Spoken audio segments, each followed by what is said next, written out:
All right, so this week you guys kept asking me, how are we going to ever solve these expressions? Okay, and today we are going to do just that. We're going to evaluate expressions using substitution. Okay, so to evaluate an algebraic expression, you substitute, which basically means like you trade places. A number, so you substitute a number for each variable. So you're going to trade places with wherever that variable is in the expression with a number. And we're going to tell you what number that is, okay? So far in your math career, you have not learned how to solve equations. We will do that later in the year.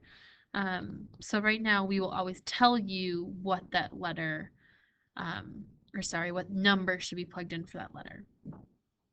Once you substitute in that number for the variable, you're then going to use order of operations. This is super important, okay?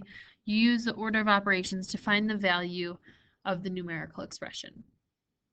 All right, let's do some examples so that the definition makes just a little bit more sense. The two things we want to always do is we want to rewrite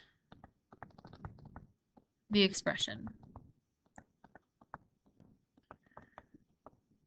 Okay, then we substitute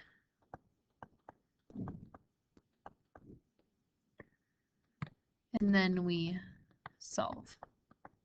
Keeping in mind those order of operations. Okay, so for number one, we have k plus 10. Well, there's nothing to rewrite. Okay, so for this one, we just have addition, so we can kind of skip that first rewrite step. All right, so we're just going to keep it k plus 10. All right, now they tell us k equals 25. All right, so where we see that k, instead of writing a k in our next step, we're going to write 25 because k is equal to 25. And then we copy down our plus 10. And here we have 25 plus 10, which equals 35. All right, so we rewrote the expression, we substituted in 25 for k, and then we solved it by adding 10 to get our final answer of 35. Right. Number two. Now, number two is really important that we do that first step of rewriting the expression. Okay, because here we have 4n, and if we didn't rewrite the expression, please don't write this down. We put 4, and then for that n, we have 12.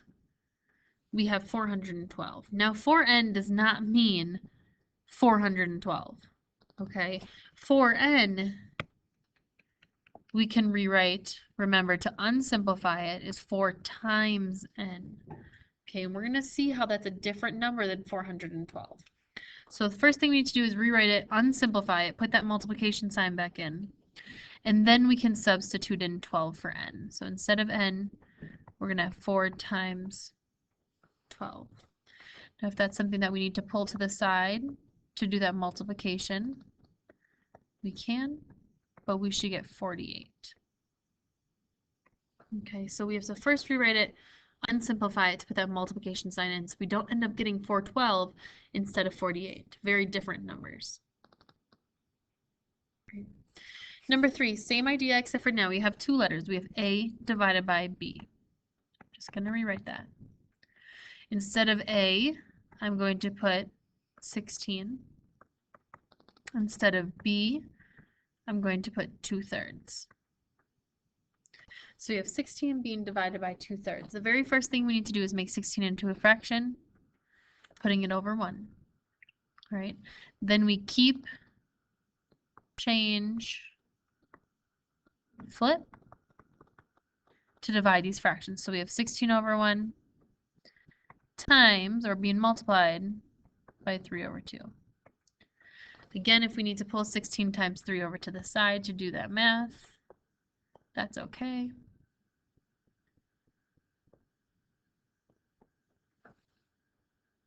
I did that wrong. Oh, no, I did that right.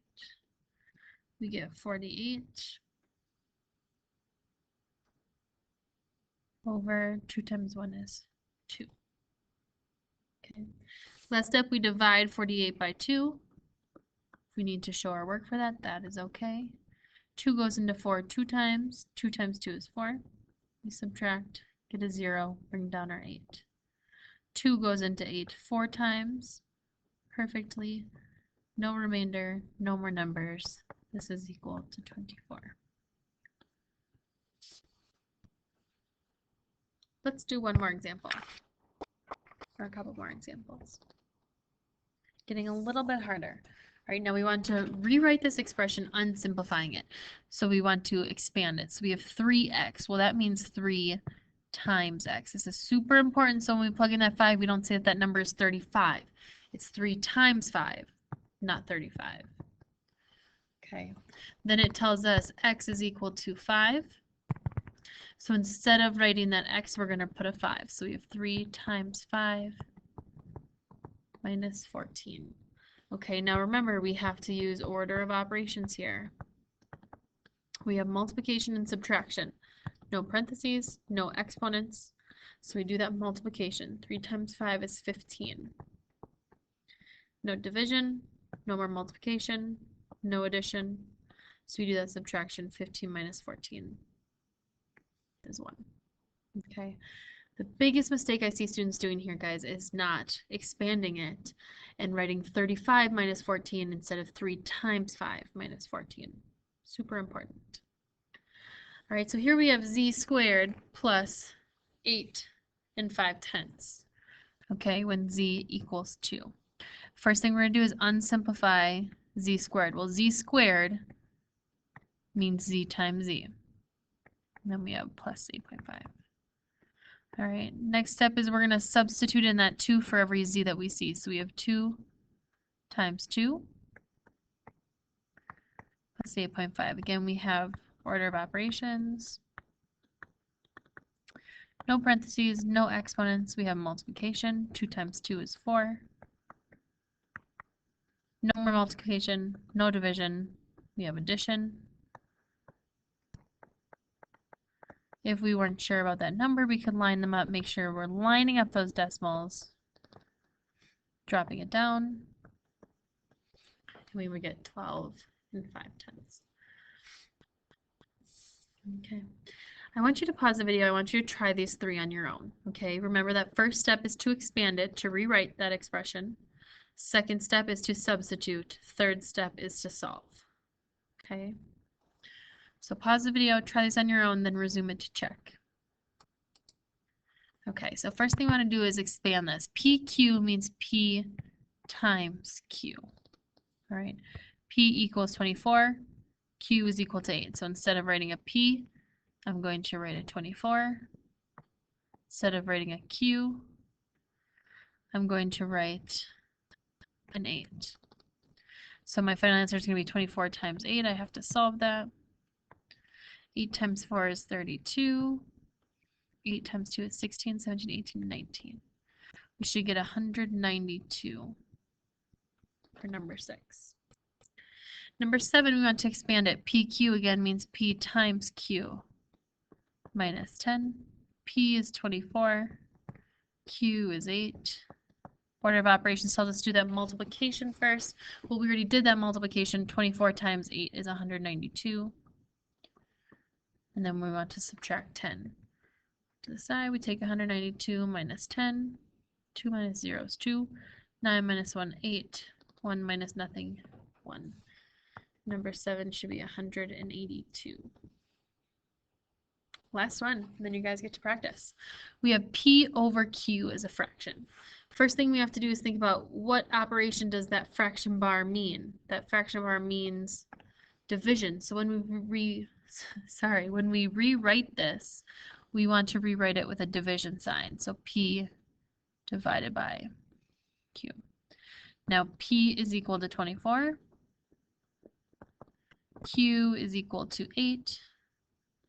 24 divided by 8. We think 8 times what is 24? Well, that's 3. Okay, and that's it. All right, so the main 3 things, if we want to go ahead and write that summary, three things we need to remember to do is rewrite the expression to expand it. We need to substitute in the value for the variable.